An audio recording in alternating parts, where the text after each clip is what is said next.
I always thought the end of a marriage would come with slammed doors or shouted accusations, some operatic, dramatic moment that let you know your world was about to split open.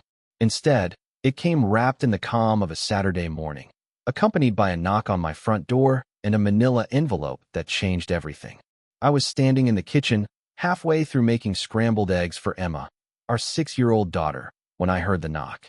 She was in the living room, sprawled on the rug with her coloring books, humming a tune I didn't recognize. My wife, Talia, had left an hour earlier to meet a friend for coffee. That's what she said, anyway. When I opened the door, I didn't expect to see Ron. Ron Harper was the kind of neighbor you acknowledged with a wave across your lawn, maybe borrowed a rake from once or twice, but not someone who paid unannounced visits. He was a reserved man, ex-military, quiet, always tinkering with something in his garage. "Morning," he said, not meeting my eyes. His face was tight, not angry, but resolved. "Hey, Ron, everything all right?" He looked past me into the house, then held out a thick envelope. "I wasn't sure if I should give you this, but I figured you'd want to know. It's about Talia." Just like that, the room tilted. My heart began to beat harder, faster, before I'd even opened the envelope. "Sorry?" I asked, my voice sounding distant to my own ears. "I saw something," he said. "Last Tuesday.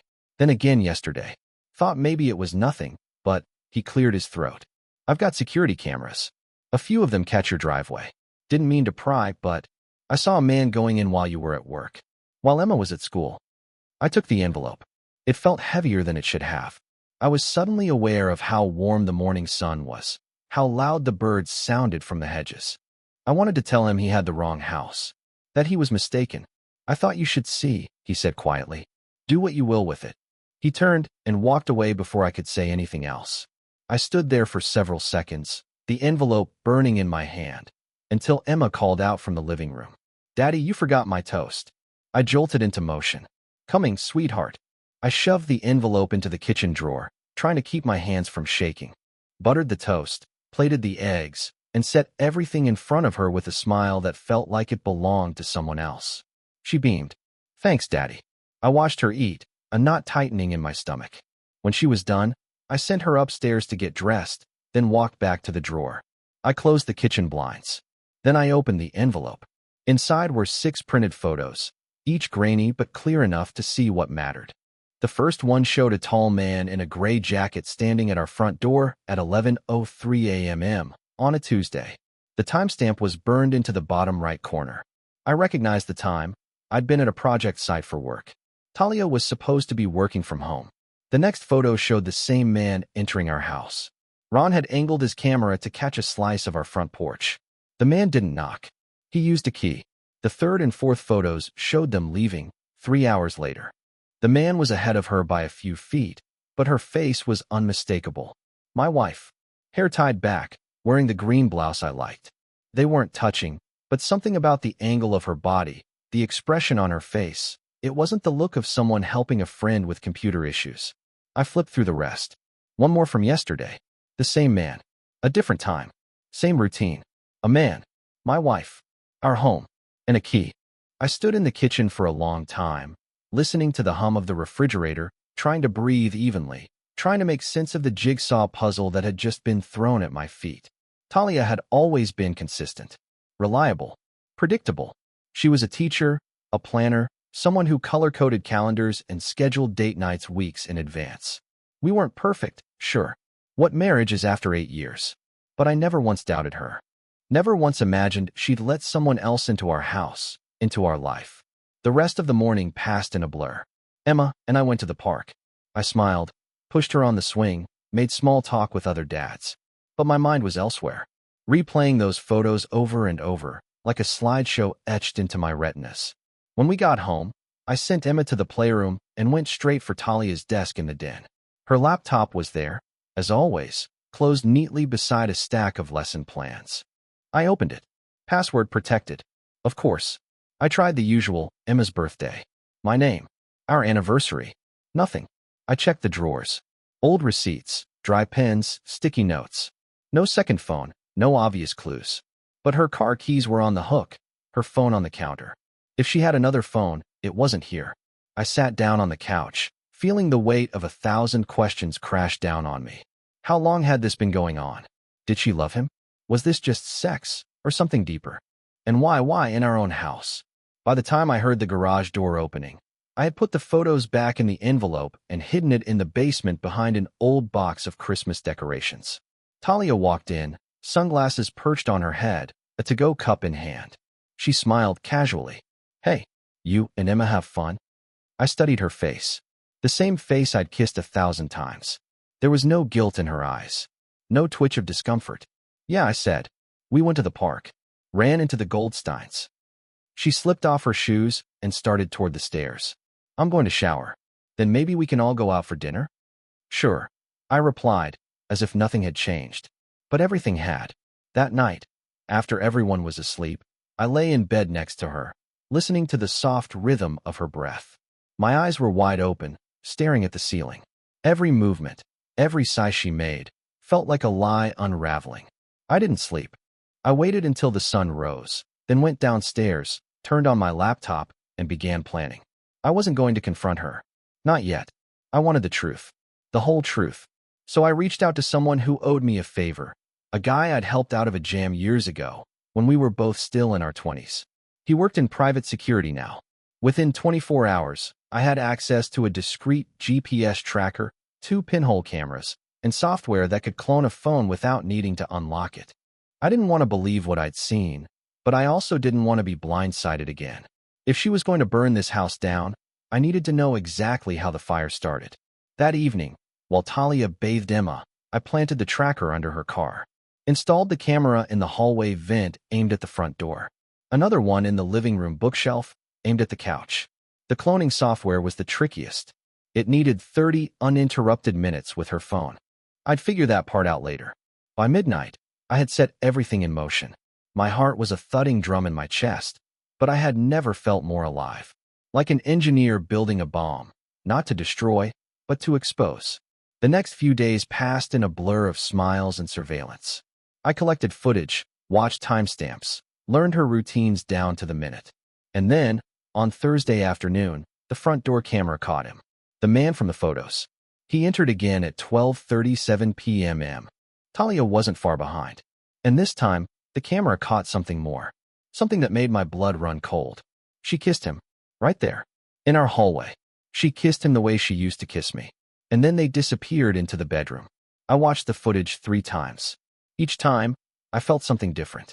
The first, it was a slow, creeping numbness, like my brain refused to process what my eyes were clearly seeing. The second time, it was disbelief, followed by that hollow, sinking feeling in my stomach like the floor had dropped out. And the third time? Rage. Pure, steady, quiet rage. Talia leaned into him at the doorway with all the affection she hadn't shown me in months. Her hand cupped his cheek, and he touched the small of her back like he owned it. I watched the way she looked up at him, like he was the center of her gravity. She never looked at me like that anymore. They walked together toward the bedroom. My bedroom. The room where Emma had taken her first steps. The room where Talia and I had painted the walls a pale sage green after finding out we were expecting. The room where she cried on our anniversary last year and said she loved me more than ever. They shut the door behind them. I didn't need to see what happened next. I closed the laptop. My hands trembled as I ran them through my hair. The air felt thin, like I couldn't get enough of it into my lungs. I stared out the window, watching Emma in the backyard, pushing her doll stroller through the grass, completely oblivious to the shift in our universe. And just like that, I made a decision. I wasn't going to confront her. Not yet. This was no longer about pain or betrayal. This was about precision. I needed to know who he was, why he had a key, how long this had been going on. I wanted every detail before I blew the whole thing open. Later that night, I lay beside Talia in bed again. She was quiet, scrolling through her phone. I turned slightly toward her, feigning drowsiness, but I watched out of the corner of my eye. "You seem tired today," I said softly. "Yeah," she replied, not looking up. "Work's been exhausting lately." I almost laughed. Instead, I murmured, "Maybe we should plan a getaway soon. Just us." That got her attention. She glanced up, eyes uncertain. "Really? Yeah. Feels like it's been too long since we made time for each other."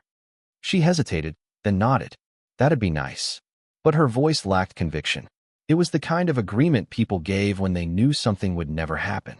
I stared at the ceiling again and imagined setting a match to the carefully constructed life we had built. I spent the next day identifying the man. I reviewed every angle, frame by frame, pausing on the side of his face when he glanced toward the camera. Short hair, narrow jaw, tan jacket. He looked familiar, but not enough to place. Then something clicked. I loaded Talia's Facebook on my phone and scrolled through her friends list. She didn't post much anymore, but her account was still active. It took a while, but I found him. Peter Calhoun. Married. 2 kids. Used to work in the same district as Talia years ago. He was now a middle school administrator in another town, about 40 minutes away. His profile was private, but the header image showed him with his arm around a blonde woman and 2 teenage boys, standing in front of a beach sunset. A family man. Just like me. I searched his name in our email records. Sure enough, there were old threads from when Talia was organizing some kind of inter-district collaboration 3 years ago. The emails were dry, professional. But now I saw the gap where something might have slipped in, where a text or a DM could have taken over, where a digital flirtation might have turned physical. I didn't know when it started, but I knew one thing for certain. It was still happening. On Thursday night, after Talia went to bed, I retrieved her phone from the nightstand. I had already cloned it once, but she'd started setting a new password. I didn't want to risk being caught snooping again, not with the stakes this high. So instead, I mirrored the clone to my work computer, where it updated automatically every night. I checked it now. There were no texts from Peter, no saved messages or call logs. But I noticed something subtle. Every day at noon, there was a 15-minute block in her calendar, labeled Personal Errand. Always noon. Always 15 minutes. It didn't show up in her shared family calendar, just her work one. She'd created a separate profile on her Google account I hadn't noticed before. When I opened it, the events all lined up neatly, each one on the same days the camera caught her sneaking him in. On Saturday morning, I told her I had a last-minute site inspection with a client an hour away. She nodded, distracted, and made coffee for herself and Emma. I kissed them both goodbye and got into my car. But I didn't go to the site. I parked 2 streets over and waited. From a distance, I had a clear view of our driveway, our porch, and the front steps. I watched as she dressed Emma, played with her a little, then sent her off to a birthday party with a neighbor. Then she showered, did her makeup, and at 12:02 p.m., the tan sedan pulled into our driveway. Peter Calhoun. She let him in without a word, without even glancing around. They moved like they'd done it 100 times. They probably had. The curtains in our bedroom stayed drawn, but I could still picture them together, laughing quietly, touching, whispering things she never said to me anymore. I didn't stay long. I drove off before I could do something reckless. But I wasn't done. On Monday, I took the day off. Talia didn't question it. She left for work on time, dressed neatly, her usual blend of practicality and subtle sex appeal. I kissed her goodbye, knowing exactly what I was about to do. As soon as she was gone, I opened the vent behind the guest bathroom mirror. The hidden phone was still there. I removed it carefully, gloves on, and connected it to the cloning rig. I downloaded everything. Then I replaced it, every wire exactly where I found it, every smudge wiped clean. Back at my desk, I opened the backup and waited. There were hundreds of texts, weeks of messages. Most were from Peter. You smell like heaven. Every minute with you makes the rest of the day worth it. I wish I could wake up beside you just once. There were photos. Some of her, smiling in bed. Some of him, shirtless in our house. Some that made my hands go numb. There was one video, just 10 seconds. Him kissing her neck. Her laughing. They were in our kitchen. The same counter where I made breakfast for Emma. The same tile floor we had installed together during that long, messy renovation. The footage burned a hole in my memory. I couldn't feel my legs. I sat there for what felt like hours, scrolling through Betrayal, frame by frame, word by word. Then I saw a message that froze me. He suspects. Peter had written last week. Talia replied, I don't think so. He's been weird lately, but I think he's just tired. He hasn't asked anything. And then, don't worry. I've got everything under control. That was when I knew. She wasn't going to stop. She wasn't going to confess. She thought I was too blind to see it. She was wrong. I copied everything to an encrypted folder and sent it to a hidden drive. I wrote a note to myself. A reminder. Do not confront until the moment is right. Because now I had names. I had times. I had faces. And soon, I'd have leverage. All I needed was the perfect stage. That night, after dinner, I kissed her cheek and told her I loved her. Her smile was faint, cautious. She didn't say it back. I didn't mind, because the next move was mine. Every lie she told tightened the noose. She thought I was drifting, sleepwalking through the collapse of our marriage, but I was more awake than I'd ever been. Watching her, listening, cataloging every detail of her affair with Peter Calhoun. By the end of that week, I knew her pattern down to the minute. Mondays and Thursdays, lunch meetings that didn't exist. Tuesdays, yoga class she never attended. And Wednesdays, the sacred day she stayed late for staff development. Always the same excuse. Always the same vacant expression when she got home. I had enough evidence to ruin her, but it still wasn't enough. I wanted her to know what it felt like to be dismantled slowly. I wanted to watch the truth pour out of her in front of everyone she thought she could deceive. So I started with a plan. I called Ron again, the neighbor who had dropped the original bomb on my doorstep. We met at a quiet cafe 3 towns over. I didn't want to risk being spotted near home. He was already there when I arrived, sipping black coffee and reading the local paper like he hadn't turned my life inside out a week earlier. "You okay?" he asked, setting the paper aside. "Getting there," I said. "I need to ask for another favor." He raised an eyebrow, but nodded. I figured this wasn't just a coffee chat. "You said your cameras picked up footage from my driveway," I said. "You still recording?" "Always," he said, sipping. "Why?" I slid a flash drive across the table. "There's a folder in there. I want you to keep it safe. Off-grid, offline. Just in case." He didn't ask what was in it. Just pocketed the drive and nodded. "You sure you don't want to go to the cops?" "Not yet," I replied. "First, I want to see how far she's willing to go." I left the cafe with a plan taking shape in my mind like a blueprint. Everything I'd gathered, the texts, photos, video, even GPS tracking, I would hold on to them like cards in a loaded deck. When the time came, I would play them all. But first, I needed to get closer to Peter. So I attended one of his public school board meetings. I wore a cap, dressed in nondescript jeans, and sat in the back. It was easy. These meetings were open to the public, poorly attended, and painfully dull. He sat up front, in a gray suit that matched the jacket he always wore when he came to my house to sleep with my wife. He looked normal, not especially handsome, not charismatic, just a man with a receding hairline and a plastic smile. He cracked a joke before the meeting, made a self-deprecating remark about the budget, and earned a few polite laughs. I watched him closely, watched how he carried himself, how his voice dipped when he talked about mentoring students, how he smiled a little too long at a young teacher sitting beside him. It wasn't just Talia. Peter Calhoun was a collector. On the way home, I called my lawyer. Hypothetically, I asked, what happens if a man finds out his wife is cheating on him, and he has undeniable proof? If he's smart, my lawyer replied, he uses it wisely, especially if there's a child involved. Is this about Emma? Not yet, I said, but I need to make sure nothing she does can touch Emma's future. Or mine. We spoke for 20 minutes. By the end of the call, I had a draft agreement that ensured custody would never be contested and that all joint assets would be frozen pending review. I wasn't planning on filing it yet, but I wanted it ready. And then, something unexpected happened. Talia invited Peter to our house again. Only this time, it wasn't during lunch. It was Saturday afternoon. Emma had gone to a sleepover at her cousin's. I was supposed to be at a conference, another lie I planned it carefully. I watched the footage in real time from a remote uplink. The cameras I'd installed months ago were still operational, feeding silent visuals straight to my laptop. Talia wore the navy dress she used to save for our anniversary. Peter brought wine. They laughed. They kissed in the living room. Then they disappeared into the bedroom. That was my cue.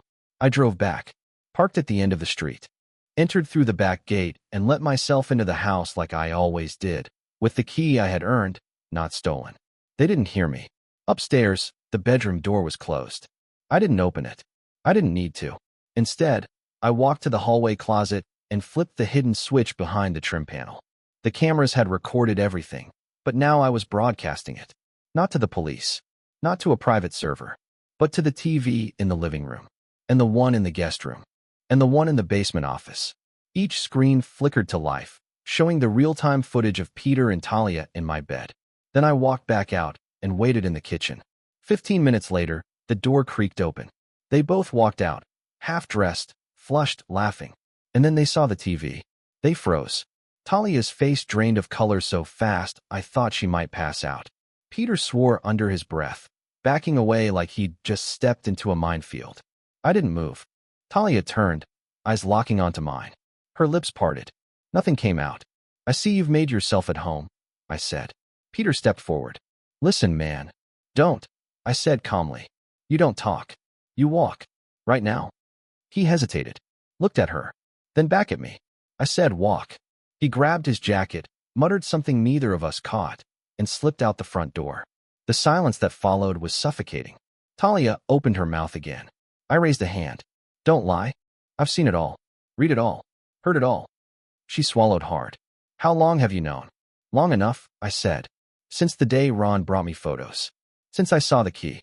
Since you used our daughter's school day as a window for cheating. Her knees buckled. She sank into the couch, trembling. It didn't mean to happen like this, she whispered. Save it, I said. I know every date. Every text. Every moment you thought I wouldn't notice. Talia didn't speak. She just cried, silently, hands covering her face. And still, I felt nothing. No fury. No heat. Just a cold, precise clarity. I placed a folder on the table in front of her. These are the custody terms. You'll sign them. No contest, no fight. I've already spoken to a judge. Her head shot up. You're taking Emma from me? I'm protecting Emma, I said. From the version of you I never knew existed. She shook her head, tears streaming. Please, we can fix this. I laughed. Not cruelly. Just bitterly. This was never broken. It was dismantled. And you did it with a smile. She sobbed harder. I left the room. That night, I stayed in a hotel. I didn't answer her texts. Didn't return her calls. She tried everything. Apologies, explanations, desperate pleas. But I'd already seen too much. I returned 2 days later to pack some essentials and found her asleep on the couch, clutching Emma's blanket like it was a lifeline. I stepped over her and went straight to the bedroom. But something caught my eye on the way out. Her phone, left on the table, unlocked. I hesitated, then picked it up. One new text. Not from Peter. From an unknown number. Does he know about the baby? My blood ran cold. I scrolled back. The messages were fragmented, half deleted. But I found enough. Talia had stopped using protection months ago. She told Peter it was safe. He believed her. And now, she was late. Very late. The room blurred around me as I stood there, phone still in hand, staring at that single, chilling message. Does he know about the baby? It didn't feel real. Like someone had drawn a curtain over my life and replaced it with a cruel replica. The walls were the same, the furniture unchanged. But the world had shifted beneath my feet. She was pregnant, or thought she might be, and the baby wasn't mine. I dropped the phone on the table like it burned to the touch. Talia stirred on the couch across the room, curled up with Emma's blanket wrapped tight around her like armor against the truth. Her face was puffy, raw from crying. I watched her sleep, trying to recall the woman I'd once fallen in love with, the one I built this house with, the one who made late-night popcorn and sang off-key lullabies. But I couldn't find her. She wasn't here anymore. Only this stranger remained. I stepped outside, needing air. The night was cool, the sky overcast. Crickets chirped in the distance. I stood barefoot on the back patio, staring up at the trellis I built the summer after Emma was born. I remembered how we'd celebrated finishing it with beers and bad takeout. She kissed me that night, whispering she'd never love anyone else. Lies, it turned out, age well. They sit quietly until they're rotten all the way through. I took my phone out and texted a single sentence. I need a paternity test. Discreet. Urgent. The reply came minutes later. Understood. Courier will be at your address tomorrow morning. I didn't sleep that night. I watched her through the kitchen window as she woke around 3 a.m., disoriented and cold, searching for something that wasn't there. She wandered toward the hallway, glanced at the door to the bedroom, then retreated to the couch again. Good. Let her feel the silence. The next morning, the courier arrived at 9 a.m. sharp. A quiet woman with a sealed case, gloves, and no questions. She took 2 strands from Talia's hairbrush, another from mine, and a third item I provided, a used toothbrush Talia had recently purchased and wrapped in a travel case. I kept the one she used regularly untouched, for appearance. I just need to confirm whether this pregnancy, if real, is viable and not connected to me, I told the technician. She nodded once and left without a word. I told Talia nothing. She approached me later that afternoon as I was packing a duffel bag with more clothes from the closet. Her voice was hoarse. I need to talk to you, she said. I didn't stop folding. You've said enough. I'm pregnant, she said. Her eyes searched mine. At least I think I am. I haven't tested yet, but my cycle's off. I thought you should know. My hands paused mid-fold. And is it Peter's? I asked quietly. She hesitated. Just enough. I don't know, she said. That was the answer. I nodded. Let me know when you do. She reached for my arm. I never wanted this to happen. I swear. It started as something stupid. A mistake. I should have stopped it before. Don't, I cut in. Don't rewrite this. You had keys. A routine. You weren't stumbling into something. You were choreographing it. She dropped her hand. I was lonely, she whispered. So was I said. But I stayed faithful. She looked away, ashamed. The rest of the day passed in a haze. I went through old photos on my laptop, not because I missed her, but because I wanted to see the exact moment it all began to fade. I watched videos of Emma's second birthday, Talia smiling brightly as she helped blow out candles, and I wondered how much of it was real. How many of our moments were painted over cracks. That evening, Ron called. You sitting down? He asked. I can be. There's something you should see. I met him at his garage 10 minutes later. He pulled up his external drive and opened a folder labeled with our street address and a date range. Then he played the video. It was footage from 2 weeks ago. My driveway. The day Talia told me she was staying late for school orientation. Except she never went to school. Peter arrived in his sedan at noon. But 10 minutes later, another car pulled into the driveway. A woman. Blonde. Middle-aged. Fit. Confident. She stepped out and walked toward the house like she owned it. I recognized her immediately. Peter's wife. Ron paused the footage. You didn't know? I shook my head. No. She stayed about 5 minutes. Left something on the porch. Didn't knock. He clicked forward a few frames. Zoomed in. A manila envelope. Same as the one Ron gave me. Wait, I said slowly. You didn't? Ron frowned. No. My envelope was mine. From my footage. We looked at each other. Then back at the screen. Talia found it minutes later. Picked it up, stared at it for a long time, then brought it inside. I believe our spouses have been involved. Silence. Then, softly. How long have you known? A few weeks, I said. How long have you? Longer, she replied. I tried to warn your wife. I left evidence, but I guess it didn't matter. She burned it, I said, along with the rest of our life. Another pause. Why are you calling me? I think we should talk. In person. One meeting. No drama. No threats. Just the truth. She agreed. We met the next morning at a quiet coffee shop in a neighboring town. She looked composed, but her eyes were tired. The kind of tired you don't get from lack of sleep, but from holding up a life that's already collapsed. She slid a folder across the table. This is everything I have. Inside were photos, texts, screenshots, handwritten notes detailing times and locations. Some matched mine. Others went even further back than I'd realized. They started in January, she said. Possibly earlier. I only caught on because Peter got careless. Changed his cologne. Started coming home with that look. I knew that look. The vacant gaze of a man who'd left part of himself in someone else's bed. I wanted to confront him, she continued, but I was afraid. Afraid of what it would do to our boys. Afraid of being alone. I nodded. Same. She studied me. So what do we do now? I looked at her calmly. We make them regret it. She didn't ask what I meant. She didn't need to. We exchanged numbers. 2 hours later, I received the results of the paternity test. The child, if Talia was indeed pregnant, was not mine. The report was clear. I stared at the line that confirmed it, a sense of icy satisfaction settling over me. She hadn't just betrayed me. She had replaced me. That evening, I returned home. Talia was in the kitchen, her eyes hopeful, as if the storm might have passed. I placed the test results on the counter. Her hands trembled as she read them. Then her knees gave out. I didn't catch her. I just watched. She collapsed against the cabinet, gasping, clutching the paper like it might dissolve in her grip. Is it true? She whispered. You tell me, I said coldly. She looked up at me, pale, broken. I didn't know, she said. I swear. I didn't respond. Instead, I turned and walked to the front door. You have 48 hours, I said. Then I go public. Everyone. Your school. His job. The board. The PDA. Everyone. She blinked at me. You wouldn't. I turned back and smiled. I already have. And then, before she could say another word, my phone buzzed. It was Lauren. One sentence. Meet me at the school tomorrow. You'll want to see what I've found. The parking lot was half empty when I arrived. Clouds gathered above the school, thick and low, like they were holding their breath. A storm was coming, one way or another. Lauren stood near the staff entrance, phone in hand, her eyes scanning the sidewalk until they landed on me. No smile, no greeting, just a nod, and then she turned, leading me inside.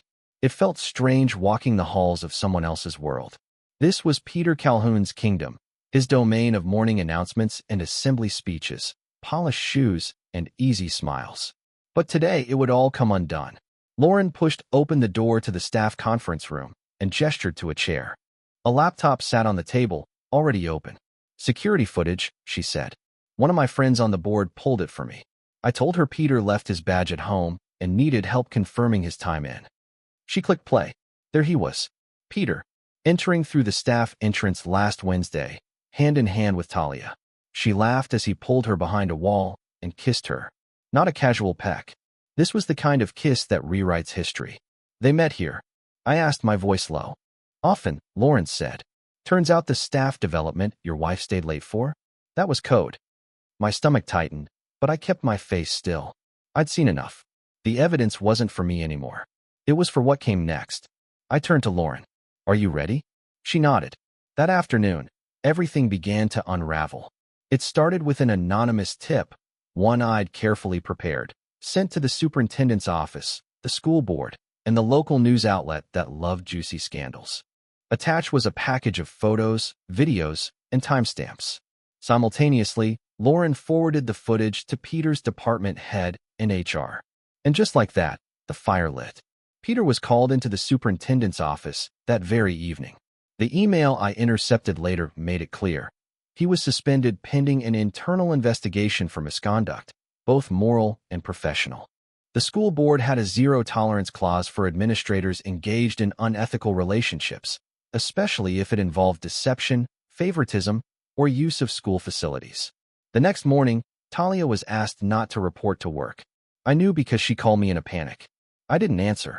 Instead, I sent her the school's official statement. Effective immediately, Talia Morgan has been placed on administrative leave while we evaluate a series of serious allegations regarding inappropriate conduct. She tried to call again. I muted the phone. Later that evening, I received another message. This time, from Peter himself. One line. We need to talk. I stared at it for a long time. Then typed. You had your chance. Now it's my turn. He didn't reply. Over the next few days, the fallout spread like ink in water. Peter's wife filed for divorce, citing infidelity and emotional trauma. She submitted the same evidence we'd collected, including paternity findings, security footage, and testimony from staff members who had noticed after-hours rendezvous. Talia moved out of the house. I didn't force her. I just made it clear she wasn't welcome. The house was mine long before the marriage, and with my lawyer's help, we enforced an emergency separation. Emma stayed with me. Talia didn't protest. She tried to apologize again, but it sounded like a rehearsal. Words without soul. Something she was supposed to say. I didn't respond. I simply handed her the envelope. Inside was the final custody agreement. She would have visitation, yes, but I would have primary custody. Full decision-making rights. She would have no access to the house, to our accounts, to anything else. She signed, not because she agreed, because she had no choice. 3 weeks later, her name disappeared from the school website. Peter's, too. The PDA put out a vague notice about unfortunate circumstances and the need for fresh leadership. Their pictures came down from the office bulletin board like they'd never existed. I should have felt triumphant. Instead, I felt empty. Until the day Emma asked me a question. We were sitting in the backyard, her in her princess pajamas, me with a coffee going cold in my hand. The wind had shifted, autumn beginning to take the air in tiny bites. Daddy, she said, why doesn't Mommy live here anymore? I looked at her small face, wide-eyed and waiting, and I felt something crack deep inside me. I wasn't ready to tell her everything, but I couldn't lie either. Because mommy made some choices, I said gently. Ones that hurt people. And sometimes when that happens, families have to take a little space to feel better. She thought about that. Did she hurt you? I nodded slowly. Yes, sweetie. She did. Emma reached out and held my hand. And I realized that was the moment everything truly changed. Not the betrayal, not the revenge, not the public collapse. It was this quiet exchange, this reminder that what remained still mattered. Emma and I, the life we would build from the wreckage. In the months that followed, I rebuilt slowly. I went back to work, repainted the bedroom, took Emma on trips, small ones at first, then longer ones. We went to a lake house and fed ducks. She learned to swim without floaties. I learned to breathe again. And one night, while sorting through old files on my computer, I found the last photo of Talia and me that I hadn't deleted. We were standing in front of the house, arms around each other, smiling. I stared at it for a long time. Then I selected the file and hit delete. Not in anger, not in pain, but in peace. A few weeks later, I received a letter in the mail. No return address. Inside was a single photo. Peter, looking disheveled, sitting in a courthouse waiting area. A copy of his finalized divorce papers on his lap. And a sticky note, with Lauren's handwriting. The end is quieter than you think. But it's still the end. I smiled. She was right. The storm had passed. And in its place, silence. Beautiful, deserved, unbroken silence.